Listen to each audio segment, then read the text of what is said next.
Andrew are here, but mostly Disney is the name of the podcast here to play. Laugh along to what they say.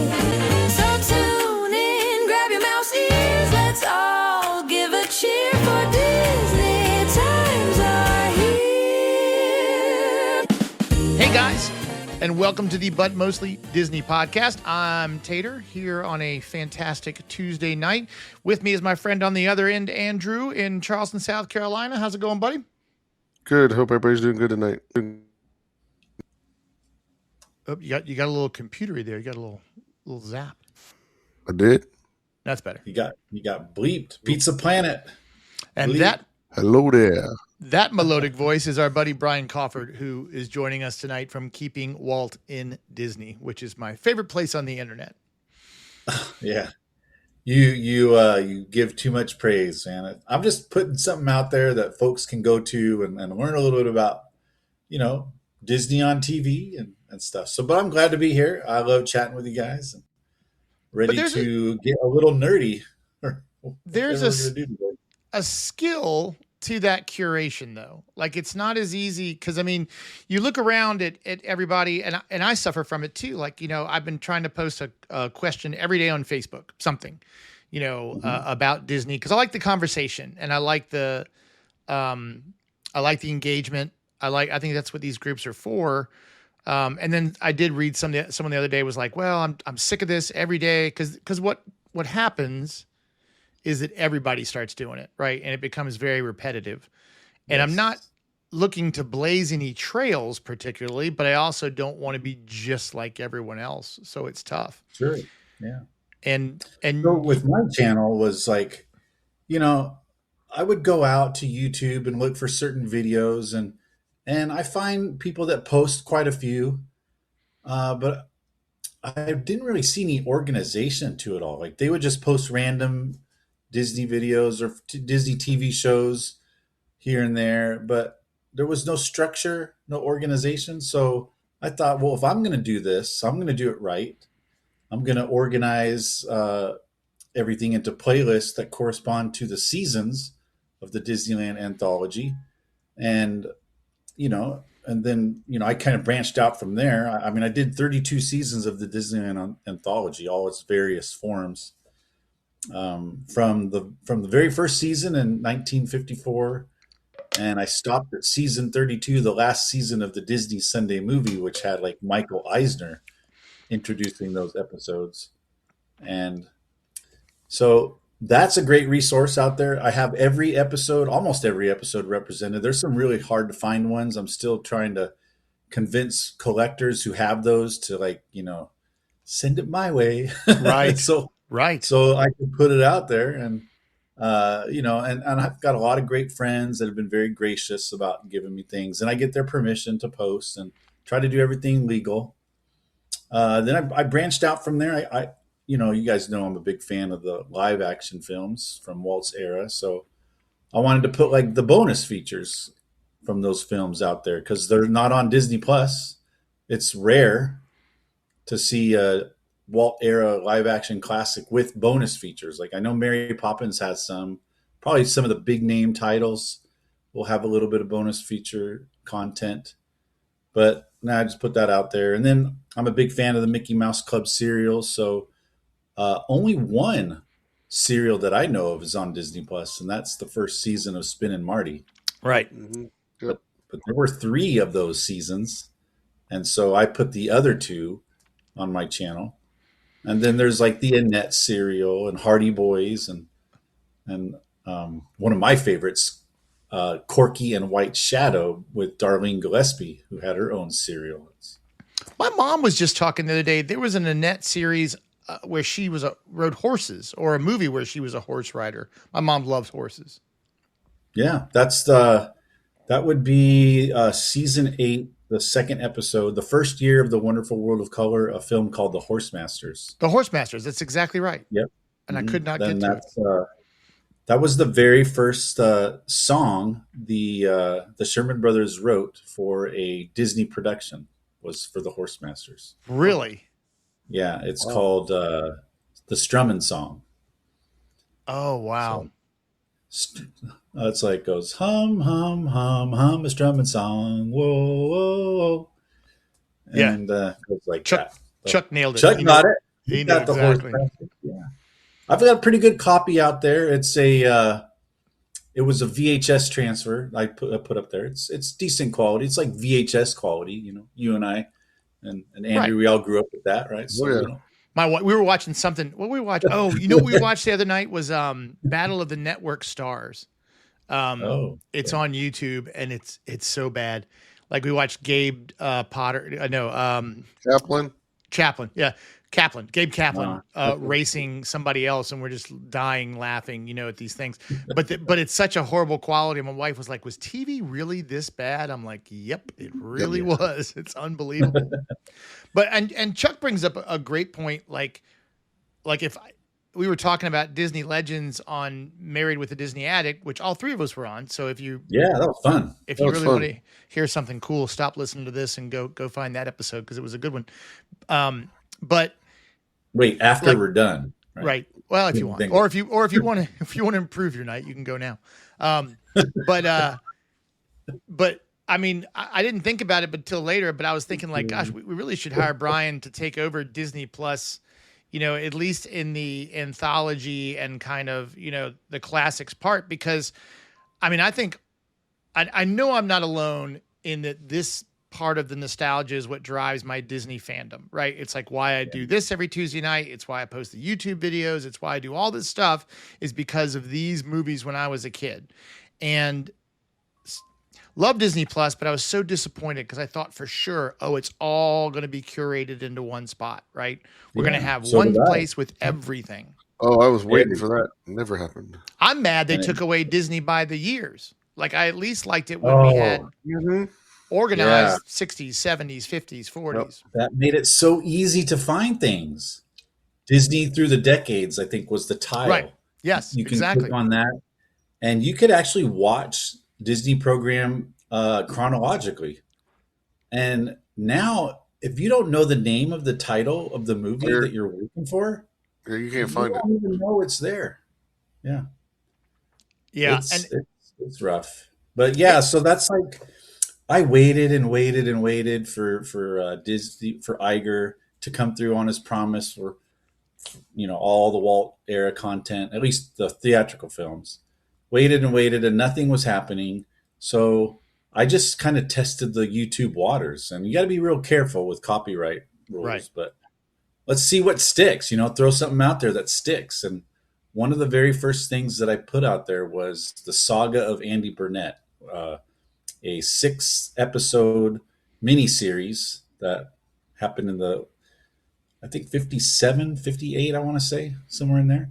But it stars Jerome Cortland and Mike York. Like, you know, Mike York, we all know from the Davy Crockett and the River Pirates, you know, Mike Fink and the Keelboats Mike guy. Fink, yeah. Yeah. He was in Great Locomotive Chase. Yeah. Lots of great movies. I just watched that the other day. Johnny Tremaine, which I just watched today. What's that? Yeah. Oh, he's in Johnny Tremaine as well. Who's he in Johnny Tremaine? He played Mr. Otis. He kind of gives the big patriotic stirring speech. Yeah. That's right. You're oh right. my gosh. Why are we fighting? You know, it's not just to get rid of the redcoats. It's a bigger thing. It's for the freedom of not just this nation that we're trying to create, but the freedom of all people who live under tyranny. And that's really, if you want to get into why the United States goes out and fights wars in other countries, it's because we are the protectors of people who live under tyranny. We have that responsibility placed upon us, and that's a great message you get in Johnny Tremaine. So, but anyways, with that series, it just got really popular. It stuck, and then I met some folks who were like, "Hey, we've been looking for these episodes. Thanks for posting them." And then I started doing Texas John Slaughter, which was another popular series when that ran. That's Andrew's favorite. It's a good one. Yeah, Mike York showed up a lot. He showed that's up what Chuck was saying. in the Zorro series too. He actually Oh, reprised his role uh, in the Jerome Cortland, the Andy Burnett. He was a mountain. He was a mountain. They were basically mountain men in that Andy Burnett series, and he came back as a mountain man in the Zorro series and did lots of stuff. But and I don't see. So this is what's so cool is like I thought it was neat last night. I think I said before we started the show that that I watched One Little Indian last night, which I had downloaded. Not going to say from where a long time ago, and I've had on a disc because because you can't find anywhere else. So I have it on a hard drive. it had a DVD release though. Okay. And so I had never seen it. Like I put it on thinking, okay, I must have seen it at some point in time, but I hadn't. And so I stayed up later than I wanted to because usually I put these on and fall asleep because it's something I've already seen. So it was something new. And I don't know the saga of Andy Burnett. Like I've never watched that. And that's what I love. Yeah, check it out. Having new stuff. Now I would watch these things with the original commercials. Like, you could broadcast it live the way it absolutely was. And I'd be thrilled. Yeah, and I try to do that with some of the episodes I have that have commercials. And like, so for example, I put the 4 Zorro episodes out there on Disney Plus, which a lot of people have done that before. They're straight from the DVD, the Zorro Walt Disney Treasures 10. Mm-hmm. So there was the 2 seasons it ran on ABC, and then Walt put 4 more episodes out there on the anthology channel. So those are on those specials on the DVD. So what I did was I took those specials, the really nice restored specials, and I had copies of the 16 millimeter ones. They were kind of grainy, a little green. Right. And I clipped out the commercials from those and inserted them into the anthology episodes that we had on DVD, but they were like 47 minutes long, roughly. And so with the commercials and promos and stuff added in, that brought it up to about that 1 hour runtime. That's pretty cool. That's cool. But you're watching like cool black and white, nice restored, and then all of a sudden it cuts to like a Canada Dry commercial with some green looking fisherman guy drinking a bottle of ginger ale. I was talking to my dad, and he was talking about growing up watching World of Color and all. He said he remembered watching. I can't find it. Maybe I need to look on deeper on Brian's channel, but it was a Western Tonka. Yeah, that was a Tonka. He said he remembers watching that one. I can't find it anywhere. But it's a theatrical film starring Sal Mineo. He was a young actor, but yeah, that's out there. Yeah, and he was talking about just all the Fess Parker and Buddy Ebsen and all that stuff. And so I've been watching a lot of Western Disney movies. I love Disney Westerns. They're fun. I do too. They're awesome. They're probably not historically accurate, but when did Walt ever like concentrate on being historically accurate first? He was always entertainment first. Right. And then if you can learn something, hey, bonus. Right. Yeah, it's always a version of history, right? It's a movie. It is a movie. Right. Like, he's entertaining folks. So if he's gonna stretch the truth a little bit, he's got the creative liberty to do so. And there's so many, like I remember them as a kid, right? Because we all watched them. It was always Sunday night. There were the reruns of all this going on. Same with Mickey Mouse Club. Because I would watch the whole Mickey Mouse Club again, the original one. It just reminds me of my childhood. And it's not just, the fanatics who are looking for this, right? Like, that's the thing I think that they're missing. And I don't know, I do realize there are weird rules I don't understand. There's weird copyright laws, and there's a reason that, some of the Avengers stuff isn't streaming on Disney Plus because it belongs to someone else. And I get that.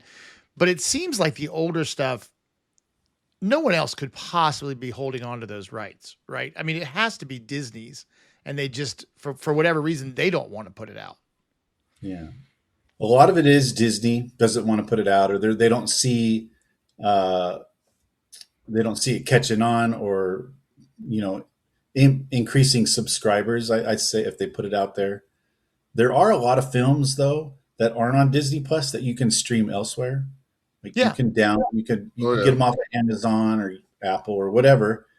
And, I was talking to some folks about this, and we really think that it's a contract that Disney made with these other streaming services there's a reason why they don't put them out there on Disney Plus. So I don't know how long those contracts are good for. It could be as long as those platforms are running. Who Right. knows the terms of those contracts? But Disney has pulled films from those streaming services, taken them off and put them on Disney Plus. So it could happen. Yep. Which would be nice. Oh, I But see Chuck's talking about Ludwig von Drake. Yes, I have all of his episodes out there on my channel. So I've had to edit some for copyright, but they're out there. do you get a lot of notices? Like, do you get a lot of stuff from YouTube? Do you just do it trial and error, see what hits, and then? I kind of know what will get flagged, and so I usually edit that out. But every once in a while, I'll like test it and see what happens. Like I just uploaded something yesterday. I found a better copy of an episode called "Behind the True Life Cameras," which shows like the African lion, Secrets of Life, those early true life adventure nature documentaries that Walt did. And I had that up on my channel before, but if I find something cleaner, nicer, and more complete, I'll replace it. And so previously they had clipped out part of the African lion, which you can watch on Disney Plus. Oh yeah.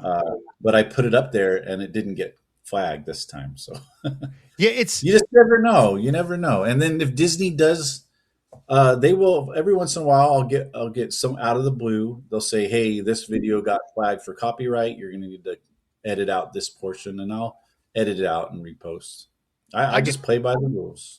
Russia apparently has very difficult copyright laws. I get the only things I ever get flagged for anymore are Russia. And Andrew and I were just talking about that, doing the YouTube channel, I see those two. I initially I started, I used copyrighted music because no one's watching these videos, and I like making the music videos. I think it's fun, And then once I monetized, then I had to make some different decisions if I wanted to continue making some money, which changes things. Although I've found great ways to do around it. But it is interesting. Like I just posted a video and we stopped to watch Billy Ocean for a while. And as I'm editing the video, and I leave too much in. I need to get better at making it shorter. But but I left quite a bit of Billy Ocean in, and it was no problem. Very, very weird. Like I don't know what triggers it, what grabs it, what doesn't grab it. I'm not sure. Yeah, you just never really know, and so I just play it safe. And I'm not out here to make money off this channel because it's not. I'm not a creator of this. I mean, I created the organization, but I don't take credit for all of these programs. So I don't put watermarks on anything. Like why? Why would I put a watermark on? I did not film or produce or direct this special. So I guess put it out there in its original form. I just meant it more from like what YouTube grabs. It does seem kind of random sometimes. Yeah. Like there was a song that I really liked, and if I could have found a way to reach the artist I wanted to use as my theme song, and sometimes I'd leave it in and sometimes I wouldn't, and sometimes it would get flagged and sometimes it wouldn't. And I tried different lengths, like 13 seconds or is 11 seconds the right amount, how much it is.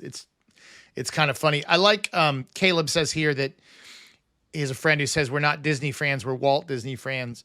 And I think that does kind of sum it up, right? In a way. Like I do love Disney. I love going to the parks. I love the movies. I love Mickey Mouse, but he's not my favorite Disney character, but it really is kind of Walt that drives my fanaticism. Same. Yeah. I like that. I like that comment, Caleb.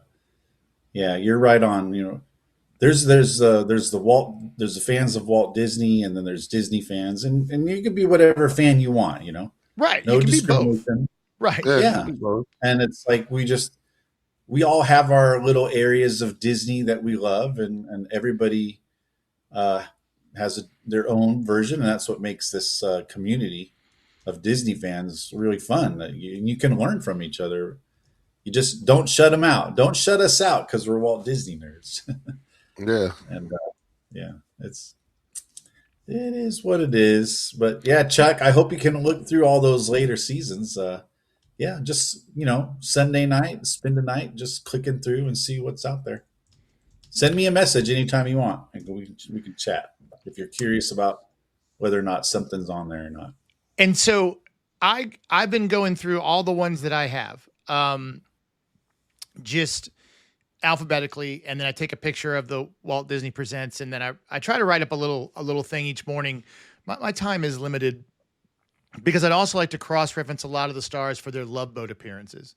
Like I love, Wow. like I try to find a Disney connection, right? Like I don't list everybody that's in the film. And if somebody was in it that maybe only did one Disney film, but was famous for, I'll mention that. But I always love scrolling down to see when they were on Love Boat and Fantasy Island, And if you go back really far, like Love American Style, those shows. Good Lord, man. Back. I know, dude. I'm old. Oh, man. You shouldn't mention every single little thing that's going on in the movie. Just like a little paragraph. Right. But leave some room for folks in the comments to chat. And then you'll always get a comment that says, hey, you forgot such and such. It's like, no, I didn't forget them. I was hoping that you would chime in and you mentioned Zorro, which was one of my favorites when I was a kid. I loved Zorro. And my grandmother, I'm going to say I was 4. So that's 75, somewhere in there. Maybe I was 3. But she bought me a Zorro watch. And it was in the box. Cool. And it was beautiful. And it is gone. I have no idea where it is. I know. And I tell my kids that. And Seamus, my son, is a lot like me. Like none of us are particularly materialistic, but we have treasures, right? Like we have, all the things behind here. They're not really worth anything, but they're very valuable to me, that kind of stuff. And I try to tell them, like, you have a choice. You can put it in a box on your shelf and have it forever, or you can use it like it was intended and have a memory of it. It's hard to do. Sure. But these movies are my white noise. So when I'm not going through and taking a picture and thinking about writing up the next day, like I cannot tell you how many times I've at least started Horse in the Gray Flannel Suit. Maybe 150. Like you haven't finished that one yet? No, I have. I mean, I've seen the whole film. Okay. But like I like to sleep with the TV on, which my wife does not love. I like to fall asleep with the TV on. And Dean Jones is my Ambien. Like that guy just rocks me to sleep in a positive way. Or Davy Jones. Like I put these on, just rotate through them over. And I've been really, since you scolded me about not liking Happiest Millionaire, I've really gone back and I've decided. I scolded you? You did, because last time you were on, I was saying that was one film it checks everybody. I love Fred McMurray, love him. I love the Sherman Brothers. I like musicals. Like, why don't I love this movie? And I think it's just the opening number. I don't like the opening number. After that, I know. I just don't love it. I like that. When I first watched that movie, the Fortuosity song came on, and I'm like, hey, I've heard that on Main Street 100 times. Right. And it's like, this is the movie it's from. It was like, oh my gosh, wow. That is so cool. Well, and I just posted the other day, my favorite Disney album of all time is Disney The Satchmo Way. Like that to me is a great album. I just love it. And when we drive to Disney, and when you're on I-4 and you see that trash can looking building that looks like a like R2D2 on the side of the road or whatever, that's where I hit play on that album. So that's that building, which I know some people call the I-4 eyesore, but that's where we hit play, and that album lasts right to our hotel door. It's just perfect. Like, wow, really? And so I was just watching one and only original Genuine Family Band, and listened to About Time, and his version of About Time is so good. I mean, you wouldn't even know it's a Disney song the way he sings it. It's fantastic. It's great. Another one on that is 10 Feet Off the Ground. Right? That's another one from that movie that Buddy Ebsen sings in that film, and it's cool. Yeah, that's a great movie. I always wondered why they picked a couple songs from that movie, and that's because the year the Satchmo album came out, I think 1968 was the year that Family Band was released, and so I think maybe probably Tootie Camarada, whoever was working with Louis Armstrong, was like, hey, put in a couple of these songs from the family band, it's not getting a lot of love in the theaters. So sing these, and maybe folks will get interested. That's another one that's missing from Disney Plus, sadly. Oh, is it not on there? The one and only genuine original family band. No, Oh, but you can get a digital copy for your very own for $5 on Amazon Prime. so you can buy it on Amazon Prime. Yeah, you can, right. You can buy it, and I bought it. Why not? It's a great film. We were using that as, and all political questions go to Andrew at butmostlydisney.com. I am as apolitical as they come, but I do like showing that band to my friends and going, nothing's new. It's all been going on forever. Oh yeah. Because she's a Republican. If you didn't think Disney gave you an education on the Electoral College, then go watch it. Yeah, that was funny. That's a great scene. But the cool thing about that movie is everybody came together in the end. They all embraced the winning candidate. Yeah. They worked together to create, the whole premise of that film was the Dakotas becoming states, right? And then they split to two, North and South. But so you can you can stream it on YouTube for $4. Sure. Yeah. You could rent a lot of these. Almost every Disney theatrical film is out there. I mean, I had to hunt them down when about 7 or 8 years ago, I decided to watch all of them from the beginning, from like the very first one, which I considered to be Victory Through Air Power. And I went all the way to 1986. And I think I stopped at, oh my gosh, what's that film where the guy's flying the silver thing? Pee Wee Herman is the guy, and Paul Rubens is the voice. And that spaceship was on down in Tomorrowland. Yeah, it was in the Backlot tour, right? It's not The Last Starfighter. That was something different, which I did love. No. I bet somebody's out there knows it. It's, man! Why can't? Well, the chat will give it to. I'm not even gonna look it up. Yeah, the chat will and give it had what's her name? Oh my gosh, man, Sam! I'm not good with the new movies. They just redid that whole Flight of the Navigator. There you go. Flight of the Navigator. Spaceship down in Tomorrowland. Karen wins that one. Thanks, Karen.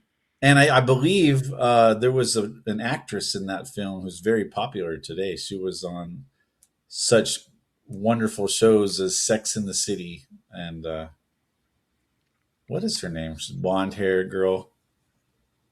A lot of movies. So not to be controversial, like, do you like the new movies? Do you watch new Disney movies? Me? Yeah. Absolutely. Yeah. Okay. I give everything a shot, I just got my wife and I watched Hoppers last weekend. What'd you think? Loved it. Great movie.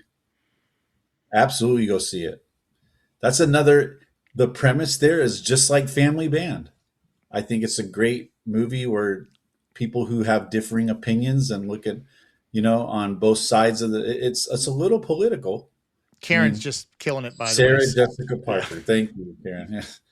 It's a little political if you want it to be, but I won't give out any spoilers, but it's all about compromise and working together to create a better community. And I think in the world today, there's not a lot of compromise. It's either I'm right and you're wrong, and let's go on. That was something, and hence but mostly Disney podcast. If you haven't read Matthew McConaughey's Green Lights, we were just talking about this the other night, and there's a really fascinating, and I'm not going to do the story justice. You should go and read the book on Audible, which I have an affiliate link for that I keep forgetting. I keep forgetting to advertise. Like everybody keeps saying, you got to advertise, and I've got all this like Ecamm. I've got an affiliate link. I'm so bad. I'm not a good business person.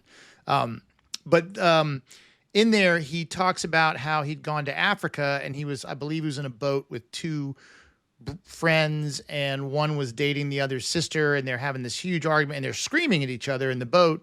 And, you know, Matthew McConaughey's kind of tried, hey, man, just settle down. You know, he's trying to calm them down. And they're like, no, you don't understand. We're not trying to win the argument. We're trying to show the other our side. Like, each one's trying to get their point across to figure out, like, they're not fighting in a traditional way that we would think about it, where you just, you know, you say your piece and that's it. You never want to hear the other side. You never want to know if you're wrong or not. And I wouldn't get very far because I'm wrong all the time. Just ask my wife. She'll tell you. But I've always kind of done that to myself. Like, when I have a position I'm trying to take on almost anything, you know, I argue against myself, A, to find the flaws in my own argument, and B, to make sure I'm right. But I really like the idea of that kind of argument, you know, where you're not trying to win, you're trying to fix things, you know, as opposed to, which I don't know. We just talked about that passage, which reminded me of. That's probably, I'll cut that out later. No one cares about that.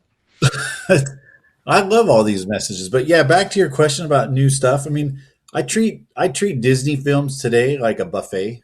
You know, I go out and, you know, there's some things I want to try, and there's some things I don't want to try.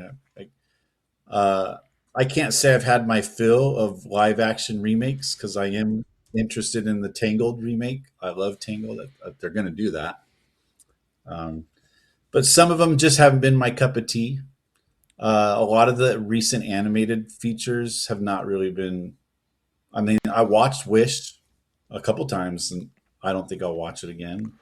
Well, and that's the thing for everything, right? Like, yeah, like Karen, close your ears. Encanto didn't grab me, but who am I to say that you shouldn't have an Encanto dark ride? I'm sure I'll go on it and love it. Right. Yeah. I'm not angry at Encanto. It just is not something rewatch. And we talked about that too. I feel like up until recently, my definition of a classic or of what makes a great movie is something that I'll go back and rewatch over and over. And like, I could go put Cars on right now and just watch it.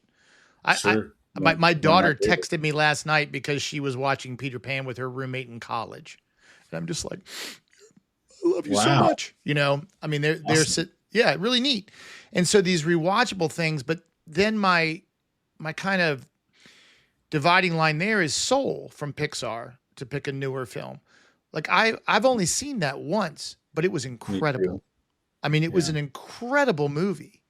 And in my opinion, perfect. Like, I wouldn't change 1 second of that film, but I don't go back and rewatch it. So some of these movies, like I said, like Horse in the Gray Flannel Suit, or Caleb brought up Snowball Express. Oh, that's a great movie. I don't even know how many times I've watched that film. I love that movie.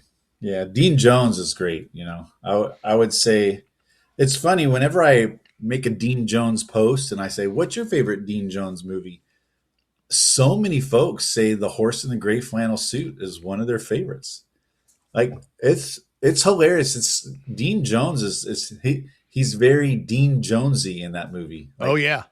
You know, he's kind of fumbling over himself, unsure of what the next step is, and trying to be an expert in something he's not. And it captures that Mad Men vibe. Like, you know, I mean, that 60s Madison Avenue, like, it's really cool. Yeah. Don't forget your Aspersil. Right. Aspersil. And it's got Buddy in there from the Dick Van Dyke Show. I think Kurt Russell is in that, right? He plays the love interest of his daughter. Yep, that's right. He's got that great MGA or whatever he's driving. That little British convertible. Yeah, yep. Great car. I love the trailer. His horse trailer. That's pretty. Like, see, that's Dean Jones being Dean Jones. He goes all in, or don't go in at all. Yeah, that's fun. So, talking of Dick Van Dyke, I plan on watching Lieutenant Robinson Crusoe tonight. That's a classic. Oh yeah, I haven't never seen it before, so I'm watching it tonight. You've never seen it? Robin Crusoe USN. Yeah. Yep. Nancy Kwan, she's cute. Yep. Mm-hmm. It's on Amazon Prime. Yeah. It's interesting when we had, or I can't remember if he said on the podcast, but I was. Ken Bruce wrote a book about the Tiki Room, and he was a Disney animator. He now works for Family Guy. And I love, because I don't have a critical eye, right? Like I know what I like. I don't know art. I know what I like. And to hear someone who knows a lot about story, I was talking about how much I love that movie, and he's like, "Oh, that movie's a mess." He's like, "It's an absolute disaster," and it's a fun disaster, but it is really funny that Robin Crusoe is. Yeah, he's like It- that. No, It's out there, so enjoy it though, Andrew. I think watch it. Yeah. Great. it's great. It's pretty zany. Another Dick Van Dyke film that's actually my favorite, even more so than Mary Poppins, is Never a Dull Moment. Yep, that's classic as well. That's a great. I mean, that's just Dick Van Dyke, right? He plays a down on his luck Hollywood actor, and he stumbles on this gig, which is really an advertisement for a hitman. Only he thinks it's a movie the whole time until he figures out, oh, I really got to do the deed. And then he's got to play it off, because it's just so funny. And there's so many crazy antics and a lot of great faces in there. Like I think Edward G. Robinson, if you saw the great film noir with I think Fred McMurray's in that. It's with him and Barbara Stanwyck. Oh my gosh, why am I forgetting? Because we're live. That's why. If we were just chatting, it'd be no problem. It's one of the best film noir movies ever. Double Indemnity. Sorry. I don't think I've seen that. I'm gonna write that down. He was in that, and then Slim Pickens and I think Dorothy Provine, who was Haley Mill's sister, and That Darn Cat shows up in that movie. Yeah, It's a good one. Edward G. Robinson's in there. Yeah. Wow. Chuck brings up Nancy Kwan, which I have like 2 autographs in my whole life. I have two of Bob Gurr that I bought. Some license plates, one of a book of tickets, and then one of a license plate from Tomorrowland. And then we were supposed to meet Dick Van Dyke like 3 or 4 years ago at a comic book convention in Richmond, Virginia.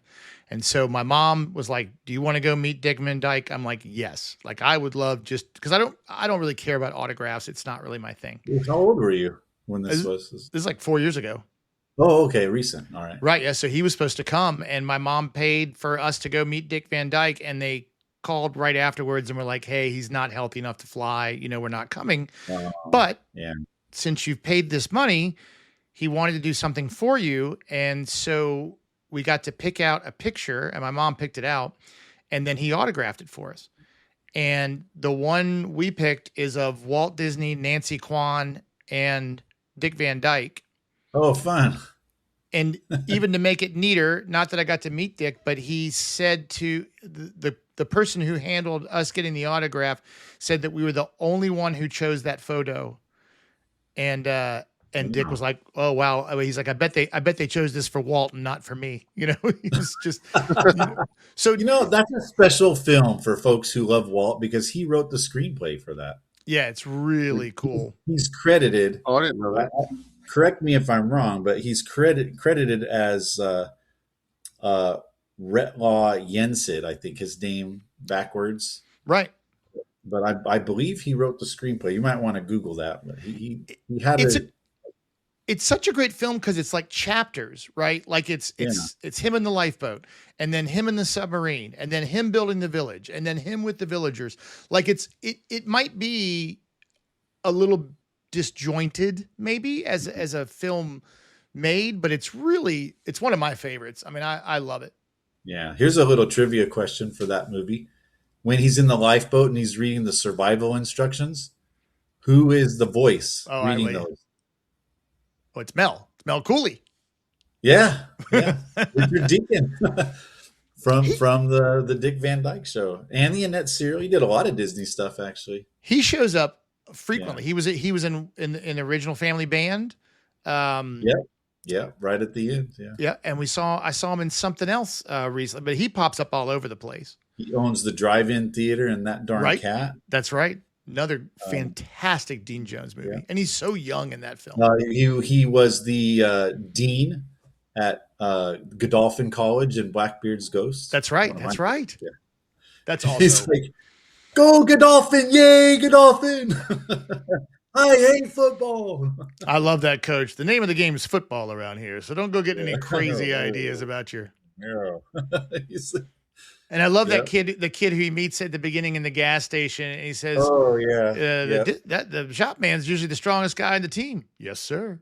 Yes, And sir. he's like, Oh man, see, don't those movies just instantly like put a smile on your face? I mean, yes. whenever I'm down in the dumps or I need a pick me up, man, just put one of those in. Like I put on Pollyanna a lot, but a great comedy. Like I watched the Shaggy DA the other day with that's another Dean Jones, Suzanne Pleshette. I love Suzanne Pleshette. Like she was just so beautiful. We were laughing about that, in Shaggy DA that that guy, the admiral next door gives those guys a beer and then puts them in a car. Times have changed a little bit. Oh, you guys are getting ready to drive cross country with that furniture? Have a couple for the road. Have a couple beers. They only drink half that beer and give it back. Yeah. One of the guys, the mover in that movie is Dick Bacallion. He's a great Disney guy. Like he drove the taxi and Escape. I think Return from Witch Mountain, the sequel. Oh. He narrated a very popular show in 1969 called it's about a bird. It's an animated show. Oh, I kind of miss can't remember the name of it. I kind of miss that contract actor era, right? Where you might sign a contract with Disney for 15 films and then you show up and there's so much overlap, and it really makes for some star quality for people who might not have been stars, but they really end up in your radar all the time. Speaking of sign of the times, Richard Deacon, Chuck has his microwave cookbook. Oh, thanks. I got to get that. I didn't even know he wrote. Okay. Well, that's how Dick Bacallion became like a well-known guy. It's tough to be a bird. Thank you, Caleb. Caleb got that one. He was DJ Arnaud's right-hand man in all the Dexter Riley movies. Right. Yeah. Right. That's right. Yeah. Another great actor from that time period. And he had this great, like, thick, sort of like New Jersey kind of accent, Hey, I'm the umpire. Right. And I'm worried his first movie was Follow Me Boys. Yeah. My kids don't share the same passion. I think my wife puts up with it because we grew up, at the same time. But my kids don't love, like Karen mentioned Herbie earlier. They'll sit down and watch the animated classics that we buried into the ground when they were kids. But the live action seems to be kind of mine, and I'm worried. I've passed so many things on to my kids and they've been receptive to it. But I haven't quite got them maybe when I die, they'll go, well, we're going to watch these because Dad loved them, So you got to find something that they like. And you mentioned Zorro, and I wrote a note here. Everybody loves Zorro, right? You could watch a few episodes of that. And there's some great supporting actors in there. Of course, you got Guy Williams, his assistant, who's Gene Sheldon, plays the mute. Great. What was his name in the show? Bernardo in the show. Bernardo. And then you've got Sergeant Garcia that everybody loves, played by Henry Calvin. And those are two just great folks. And then, hey, you can look their names up, and they did 2 other films together.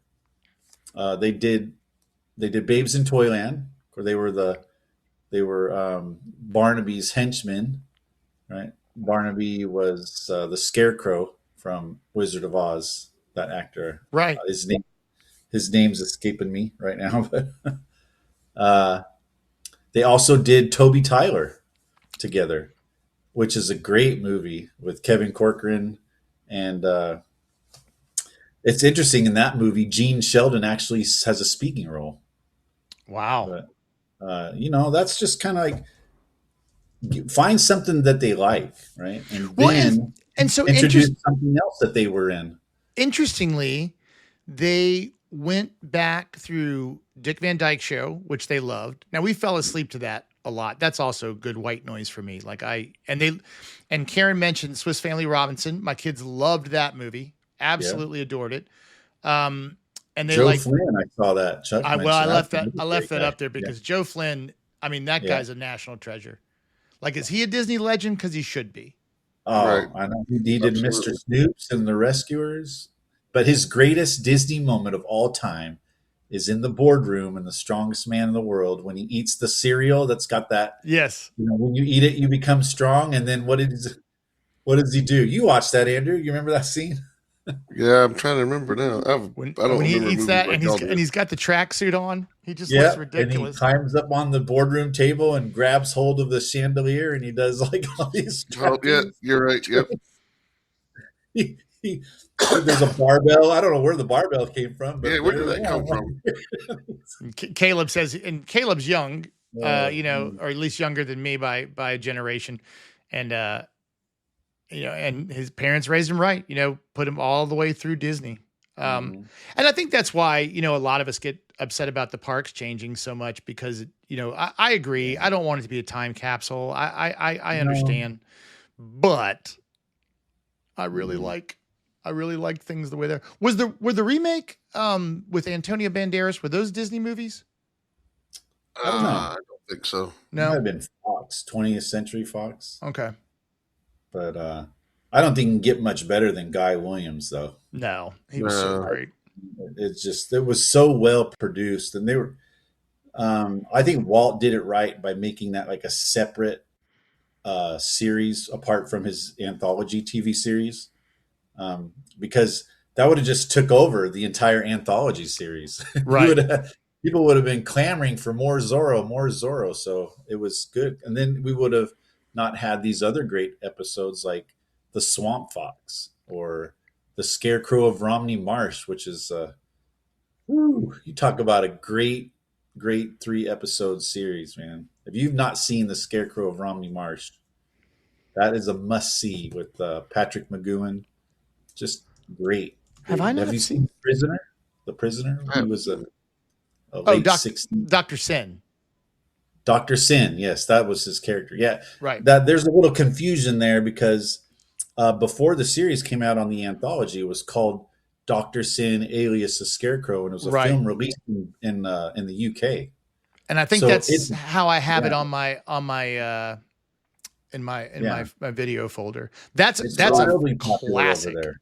It is Yeah. For so being a good. South Carolinian, we had to watch the Swamp Fox in all schools. And I was like, Yeah. man, I was like, that's Leslie Nielsen from Naked Gun. I went, no, it's not. And I'm like, oh, heck, it is Leslie Nielsen. It is. Yeah. And what's his Marion, right? Francis Marion is his Yeah. name. Francis Marion, the Swamp And Fox. there are Yeah. so many counties and towns named Marion back Oh, there. yeah. Yeah. Oh, yeah. All But because- yeah, when we were in school, you had to watch that. I forget what grade we were in. We had to watch all 8. We're like, yeah, we're watching a Disney show. They turn on like, what is this black and white? Yeah, there's some great supporting actors in there. Tim Considine, who played Spin, and he was in The Shaggy Dog. Great child actor. He was in that. He played Francis Marion's nephew, Gabe, in that one. And also, this is a fun little trivia. Like Johnny Tremaine, the actor, is Hal Stallmaster, who he was also in The Swamp Fox. So he did 2 patriotic movies for Walt. Okay. Of course, Hal was never supposed to be Johnny Tremaine. It was supposed to be Bobby Driscoll. And because Luana Patton was also in that film, and they worked together a lot, right? Now we started talking about that on Matt's show. Tell us about Driscoll, because I don't think I didn't look it up on purpose, but I Okay. wanted to hear more about what happened to him. Yeah. The biggest snub in the Disney Legends Award of all time. So Bobby Driscoll was the first child actor put on contract with Luana Patton, and they did Song of the South was their first movie. And I think there's, everybody knows that Song of the South, there's some negativity surrounding that film. And I think most of the negativity surrounding that film is from people who've never seen it. I agree. And you just need to sit down and watch it. I think the problem with Song of the South is people watch that with an intent on finding the bad in it.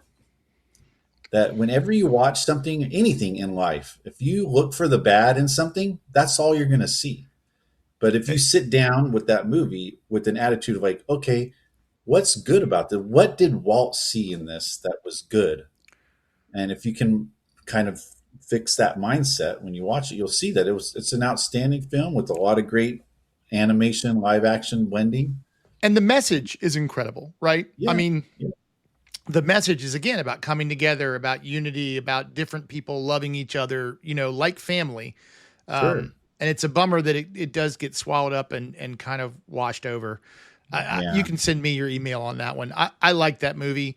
And send me an email too. It's not. Well, then send it to Andrew. Never mind, Andrew at mostly.com. But no, Okay. I mean, and the music is incredible. The stories are incredible. Oh, great music. Yeah. It does get. I don't want to digress too much about it, but it. So but really, it's kind of like that puts a little bit of a swirl of negativity surrounding Bobby Driscoll. There's more, but after that, he did So Dear to My Heart, which is a great.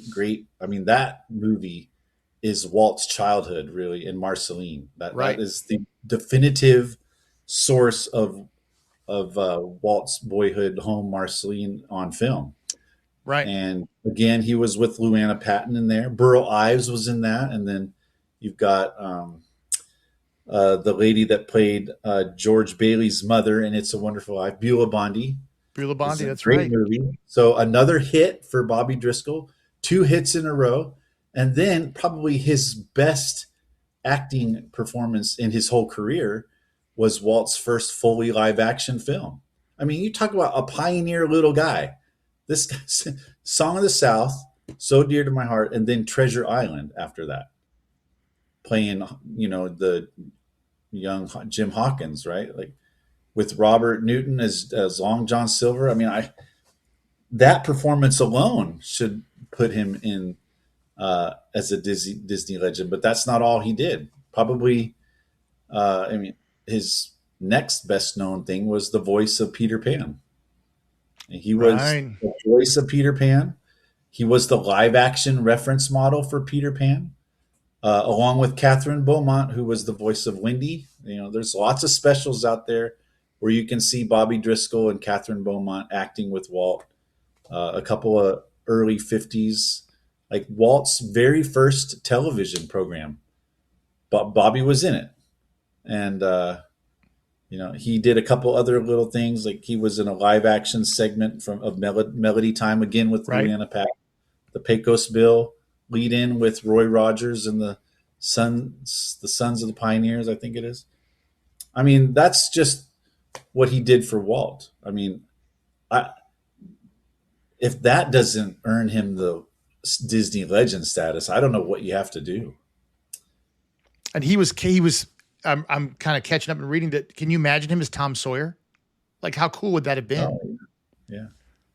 Now there is some little negativity why he didn't get the part as Johnny Tremaine. I mean, he had a problem with acne, and I think that just kind of Walt said, "Hey, we're going to terminate your contract early." Probably the only thing that Walt did that I have a little bit of issue with. And then Bobby kind of just, after that contract ended, he did a few other things, and nothing really. He didn't really amount to much. He had problems with substance abuse and whatnot, but and then he died very young, almost like the circumstances around his death where nobody knew he died until like someone discovered him in his apartment. Nobody knew who he was. He didn't have eyes on him, so he was buried in a potter's field in New York somewhere, and I think later his body was exhumed and they gave him a proper burial. But there were mistakes made on both sides, right? But I think Disney can like own up to their mistake there and honor him. I don't know why. Perhaps there's something with his family that they don't give him that. But nevertheless, I don't like to dwell on the negative too much. Right, but it's not even that it's negative. I mean, Yeah. it's not like we're trying to do an expose on him. But when you talked about it the other day, I know Tommy Kirk had some issues, and I was surprised.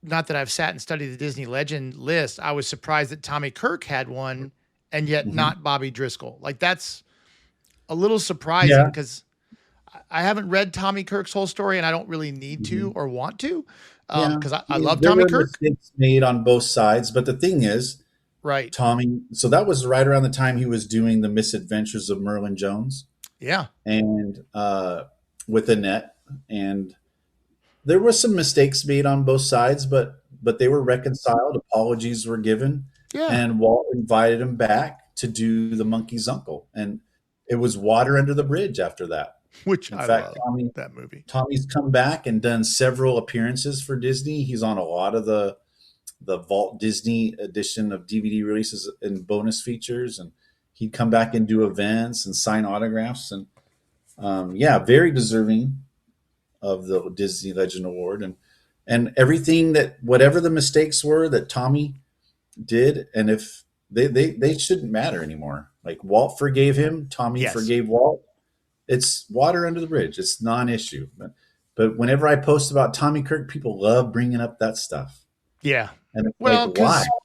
'cause It's over. people love the drama, right? Sure. There are just They so many love- yeah, folks who they live love for it. drama. I find that, like, I love, and so far it's worked pretty well. Mhm. But Lou Mangella will tell you, like, when, if you put stuff out there on the internet, it's gone. It's not yours anymore, right? It belongs to someone yeah. else. And I get comments, and I don't get many negative comments, but there's a couple of people who consistently show up in things I do or did, and it's just very negative. And I like Yeah. challenges. So I've made some efforts to turn them around. And one in particular now is great. Like, it was like he was feeding on the anger, like Ghostbusters 2, whatever you give them is what they're right. The goo. And so I just started throwing positivity back. Yeah. Someone said once on some video I posted, your teeth are yellow. I'm like, yeah, I didn't take very good care of them for a long, long time, and now I'm suffering. What do you do to keep your teeth white? And they're like, oh, well, now that you mention it, it's just funny. Like, you take the wind out of that. Well, you're a jerk. Well, you're right. I am a jerk. Not much to say after that, right? But I do love that turnaround. We Sure. when we were talking about dream jobs, like, I would love to work at Disney and handle angry guests. Like, Yeah. I would take that job in a heartbeat. I think I learned a lot about how to be tactful when Yes. I in the Air Force, and that's something that's kind of lost on a lot of folks on social media. Is if I say something in a post that's incorrect or something, there's a lot of like, oh, actually this, or you should have said this, but really you should start off by saying, hey, I appreciate that post. There was a lot of great information in there. Thanks for shedding some light on this rare movie, Miracle of the White Stallion, whatever it was. And you're a great example. You're a great example because before I knew you, I always saw your stuff and I loved it because that, again, I think as we're showing here, if you didn't know by now, this is what speaks to me about Disney. And I shared something over to WDW Radio of yours, and your comment, as I read it, was, hey, thanks for sharing my work, or something like that. And I'm like, oh, and I'm writing back, I'm so sorry. I didn't know, it was just so cool. yeah. And you're like, no, I mean, thank you for sharing it. It was great. Please put it somewhere where people can see it. That's awesome. I don't know all the internet rules, right? I just, I have no idea. Learn as you go. Right. And trying to be careful. Exactly. But Yeah. but yeah, I thought I'd offended you and didn't even know you. I'm like, well, that's a great start. No, but I always use no, that when I'm talking about the I'm internet. thrilled when people share my posts or repost anything that I put out there. It's all about getting the word out about these films and maybe falling in love again with something you've forgotten about. It's like I'll just kind of say like why I love these films, because when you watch these films, you watch multiple films and you start seeing the same folks appear. Like we talk about Joe Flynn, Fred Right. McMurray, Dean Jones, Richard Deacon. It's like there's this sense of familiarity that comes over you. Like, oh, I know that guy.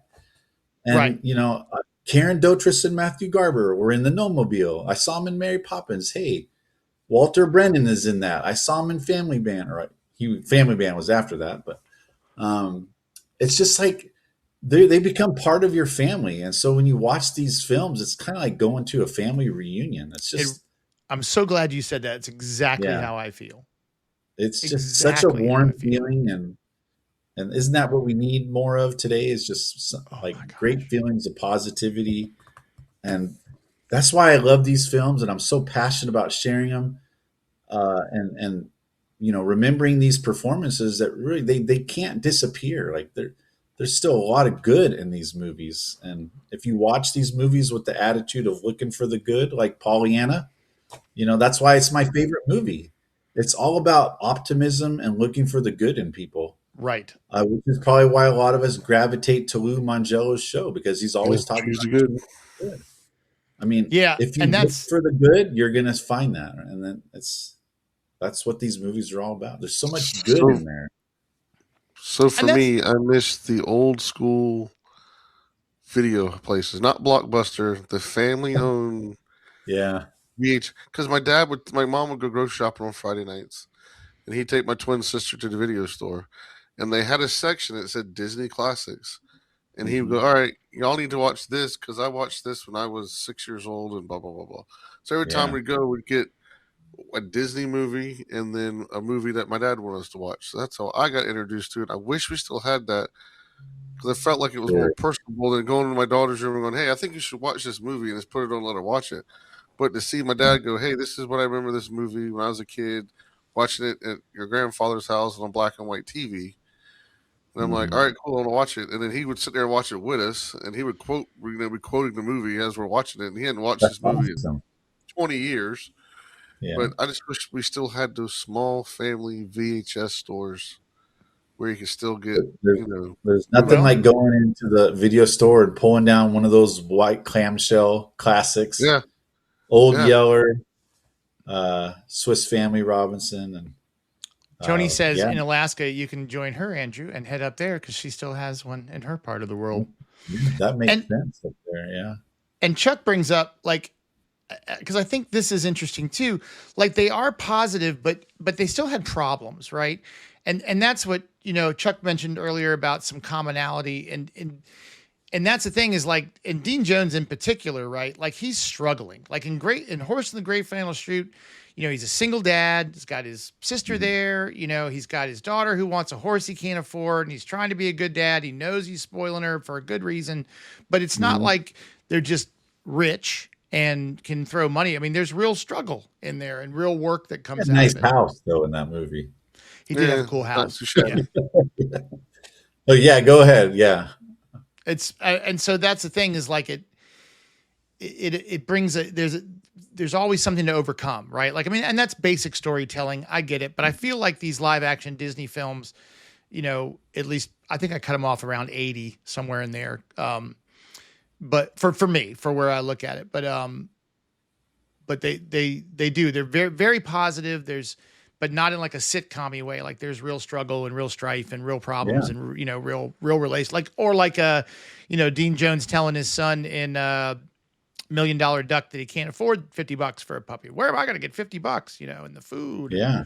I love you, buddy. And his son's upset, and that just tears at my heart. You got to feed your duck some magic applesauce and have them lay gold eggs or something. So I don't know if kids shows are rude, but I do have a quick theory that I think somewhere around Silver Spoons and Ricky Schroeder, there was a dramatic change in how adults were treated in shows. Because even though like Leave It to Beaver, right, going so far back, Oh, yeah. the mom and dad were still in charge, right? Beaver, the dad could be a little goofy or whatever could happen, but once you hit like Silver Spoons, then the parents became kind of morons, right? Or they'd have a couple teaching moments, and then the kids were really running the shows. And I feel like there Well, was a sense of you're entitlement describing creeped all in. of the Disney Channel sitcoms in the Right. I 90s, know. 2000s. My kids never like Sweet Life of Zach Yeah. and Cody. My Yeah. kids never watched any of those. They watched the The karate one. I adults think were that absolute morons. They were right. just, the kids were running the show. And I'm not saying psychologically that's kind of like maybe why there's less respect for elders, but a lot of kids watch those shows, you know. But life imitates art, right? I mean, it happens. Sure. It just is true. Yeah. But you know, you were talking about the lessons, and they're not very sitcom-y, right? Walt never shied away from teaching hard lessons in his movies. Right. You know, No. like you watch Bambi, Old Yeller are prime examples. Like, Okay. So not to totally hijack this, Old Yeller is one I have not watched since I was a kid. I can't watch it. I have left that one alone. I just can't. It's tough. I don't want to get I upset. know. And it's so good. I know Yeah. it's a phenomenal film. My kids have never seen it. And they're like, Dad, should we watch Old Yeller? I'm like, well, I'm going to go upstairs. Absolutely should. So many people can't get through that scene with Tommy Kirk, and they miss the absolutely perfect message. Fess Parker, you know, he's gone for most of that movie. He goes off on a cattle run. He comes back right after the passing of Old Yeller, and he sits down with Tommy Kirk, and he knows Tommy's upset. Who wouldn't be upset? But he teaches him this great lesson about, you know, hey, there's so many things in this life that are bad, and people like to focus on the bad. It's like, but there's a lot of stuff in this life that's good.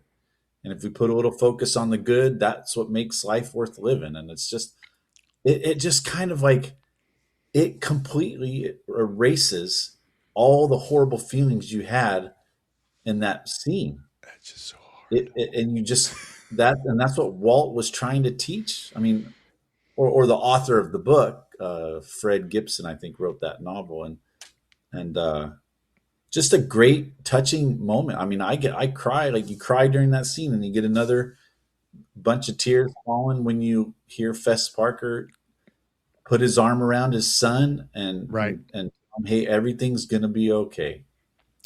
Where the Red Fern Grows, another that book. Movie. Just tore me wide open. Yeah. Tony says Dad banned Old Yeller from our house. I get it. We have a yellow lab. Like I know I couldn't watch it now. Like I'll have to wait until our next dog, you know, which will be, maybe we'll go back to chocolate or something. It would hit a little. But you know what? As a parent, I will tell you that, you know, I understand helicopter parents. I really understand some of the stuff that goes on. And then I think back, like, you know, everybody wants their son to be captain of the football team and the daughter be the homecoming queen and, you know, go off to college and do all these amazing things. And you want to shield your kids from these problems, but it's so unrealistic, right? And then I think, like, for me, the worst thing that ever happened to me, you know, the hardest struggles I had brought the best results, right? Like that's what made me who I am, and resilience and change and all the things that I like about myself now all came from me doing bad things or bad things happening and then learning to, you know, get back up and continue on, which is kind of the theme in almost all Walt's movies, right? Right. Yeah. Teaching you about perseverance, getting back. I mean, that was what Walt's life was all about. Getting knocked down, dusting himself off, getting back up and working hard. So these lessons, parents still need to teach these lessons to their kids. And it's, like you said, that's the job as a parent. You know, what do I shield my kids away from? What do I let them experience? Do I let them fail, you know, on their own? Do I step back a little bit and watch my son or daughter fail at something and see how they react? A lot of these lessons are in these movies. So I love my son. My son drives our 2000 Jeep, and my daughter has a 2007 or 9 Fit. And I love that they're old cars and they have character, and you've got to solve some problems to drive them, right? Like, you know, they have issues, and, you know, you got to hold the steering wheel at a 75-degree angle. You know, these little things that, if you had extra money, Seamus, sure, you could fix the Jeep and to get rid of that. Or you could figure out how to do it and save your money, you know, and have a little character and learn that sometimes you can't just make everything right. You know, I love it. All right, Brian, remind us again where, because we've gone over an hour and I could stay here all night. No problem. Yeah, we could totally stay all night. Or we'll just have you back again like once a month. We might as well just bring you in. Yeah, if you need somebody in the bench. I can give a retort of all the movies I watched. I haven't that y'all talk about. I'm writing these down. Going, yes, please do. That one. It's just always such an effortless conversation. Like we had no topic going into this. We talked a little bit about Bobby Driscoll that we might go over him, but not really a topic. Same with maybe Hawk. We'll talk about Jodie Foster next time, and yeah, that's another Disney legend stuff. But yeah, you can find me at Keeping Walt in Disney on Instagram and YouTube, and I usually do a live trivia show every Tuesday night, 8:30 Central. So I don't know if I'll do one tonight, but we might have kept you a little too long. I'm sorry. No, it's okay. No, I wasn't planning on doing one, but YouTube, Instagram, reach out to me. If you're looking for a movie, you don't know where to find it, send me a note. Well, I'll help you find it.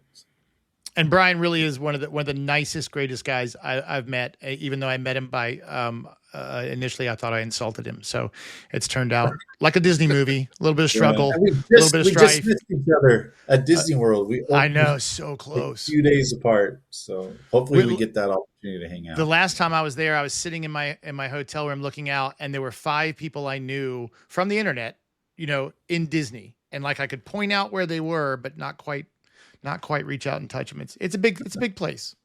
Yeah, big place. Andrew, how's YouTube going? I'm pushing on good. Andrew. I really want him to.